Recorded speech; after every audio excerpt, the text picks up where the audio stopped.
Iran మాజీ సర్వోన్నత నాయకుడు అయతుల్లా అలీ ఖమేనీకి వీడ్కోలు పలకడానికి టెహ్రాన్లోని ఇమాం ఖమేనీ గ్రాండ్ ముసల్లా వద్ద మానవ సాగరం వ్యక్తమైంది.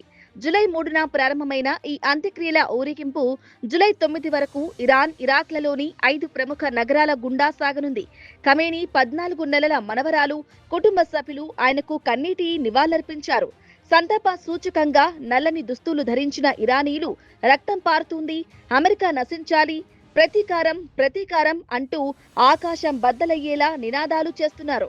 అమెరికా ఇజ్రాయెల్ దాడుల్లో జరిగిన ఈ హత్యకు ప్రతీకారం తీర్చుకునే వరకు తమ గాయాలు మానవని ఇరాన్ నిఘా మంత్రిత్వ శాఖ శపథం చేసింది. యుద్ధ వాతావరణం కారణంగా గత 4 నెలలుగా వాయిదా పడుతూ వచ్చిన ఈ అంత్యక్రియలను ఇరాన్ ఇప్పుడు తన శక్తి ప్రదర్శనగా మార్చింది. దాదాపు 20 మిలియన్ల మంది ఈ వీడ్కోలు వేడుకలో పాల్గొంటారని అంచనా. ఈ అంత్యక్రియలకు ప్రపంచవ్యాప్తంగా 100కు పైగా దేశాల ప్రతినిధులు హాజరు కావడం ఇరాన్ అంతర్జాతీయ పరపతిని చాటి చెప్పింది. అయితే రష్యా, చైనా, టర్కీలతో పాటు భారత్ నుంచి కూడా అగ్రనాయకత్వం ఈ కార్యక్రమానికి దూరంగా ఉంది. ప్రధానమంత్రి గాని, కేంద్ర మంత్రులు గాని హాజరు కాకుండా దిగువ స్థాయి ప్రతినిధులను మాత్రమే పంపడం ఇప్పుడు దౌత్యపరంగా పెద్ద చర్చనీయాంశంగా మారింది. ఇదిలా ఉంటే అమెరికా అధ్యక్షుడు డొనాల్డ్ ట్రంప్ ఇరాన్కు వారం రోజుల పాటు సెలవు ప్రకటిస్తూ సంచలన నిర్ణయం తీసుకున్నారు.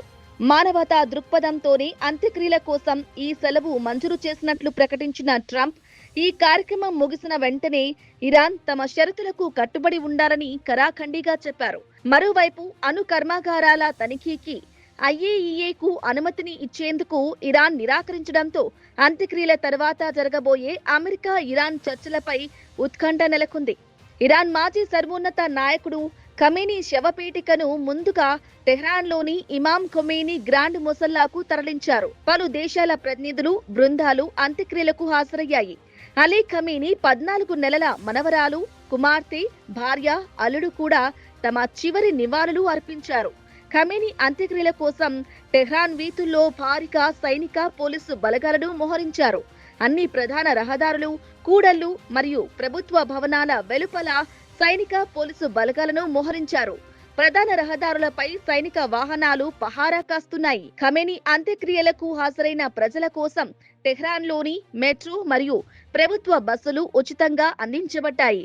హోటల్ ధరలపై కూడా 50% తగ్గింపు ఇవ్వబడింది మరియు పాఠశాలలు, మసీదులలో వసతి ఏర్పాటు చేయబడింది.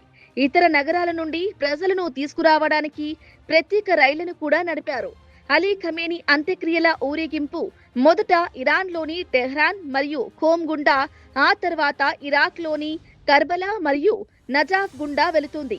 చివరగా జూలై 9న మషద్లో ఆయనను ఖననం చేస్తారు. ఖమేనీ అంత్యక్రియల తర్వాత అమెరికా ఇరాన్ చర్చల తదుపరి విడత పునఃప్రారంభమవుతుందని ఖతార్ పేర్కొంది. ఇదిలా ఉండగా ఫోర్డో, నతాంజ్, ఇస్ఫహాన్ అణు కర్మాగారాలను తనిఖీ చేయడానికి ఐఏఈఏకు అనుమతి ఇవ్వడానికి ఇరాన్ నిరాకరించింది. అమెరికా ఇజ్రాయెల్ దాడులలో మరణించిన ఖమేనీ మరియు ఇతర మరణాలకు ప్రతీకారం తీర్చుకుంటామని ఇరాన్ నిఘా మంత్రిత్వ శాఖ శనివారం తెలిపింది.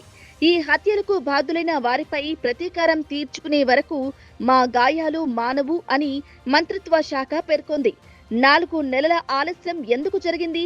ఖమేనీ మరణించినప్పుడు ఇరాన్, అమెరికా యుద్ధం కొనసాగుతోంది.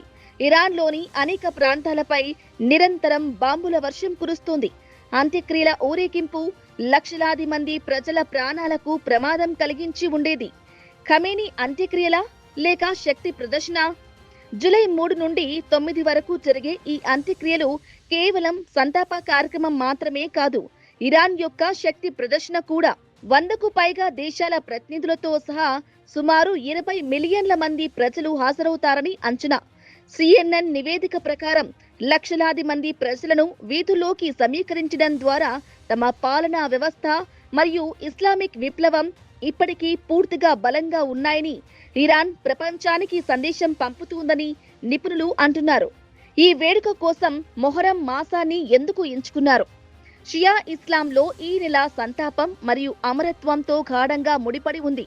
7వ శతాబ్దంలో షియా ఇస్లాంలో అత్యంత గౌరవనీయమైన వ్యక్తి అయిన ఇమాం హుస్సేన్ ఈ నెలలోనే అమరులయ్యారు. ఖమేనీ ఆయన వంశస్థుడని నమ్ముతారు.